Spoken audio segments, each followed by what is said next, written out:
ఇది మా ఊరు ఎగ్జిబిషను. ప్రతి జనవరికి మా ఊర్లో ఖచ్చితంగా ఎగ్జిబిషన్ పెడతారు.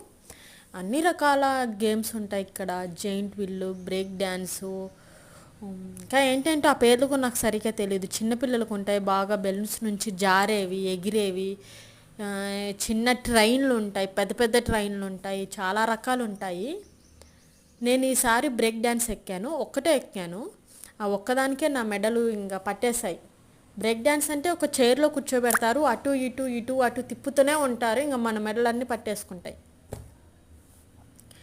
జెయింట్ వీల్ వచ్చేసి లాస్ట్ టైం ఎక్కాను, బాగా అనిపించింది. అన్ని భయమే, ఎన్నిసార్లు ఎక్కినా నెక్స్ట్ టైం ఎక్కేటప్పుడు మళ్ళీ కొంచెం భయం అవుతుంది. బట్ మళ్ళీ 1 ఇయర్ వరకు వెయిట్ చేయాలి కదా అని ఎక్కేస్తుంటాం అనమాట. ఇదే బ్రేక్ డ్యాన్స్ ఇప్పుడు నేను చూపించేదే. ఎప్పుడు మనం ఎగ్జిబిషన్కి వెళ్ళినా కానీ అక్కడ చాలా టైప్ ఆఫ్ ఫుడ్ స్టాల్స్ కూడా పెడతారు. ఈసారి మేము పానీపూరి అండ్ కారం బొరుగులు తిన్నాం. పానీపూరి ఒక టాస్క్ అనమాట. అది డబ్బులు పెట్టి కొనుక్కొని తినడం కాదు. వాడు ఎంత స్పీడ్గా పెడతారో మనం అంత స్పీడ్గా తినడమే ఒక టాస్క్ అనమాట. ఆ టాస్క్లో నేను గెలిచా కానీ మా చెల్లి తినలేకపోయింది. కాబట్టి తన పానీపూరి కూడా ఒకటి నేను తినేస్తున్నాను. ఆ అబ్బాయి పెట్టేంత స్పీడ్గా ఏం తినలేకపోతుంది అనమాట.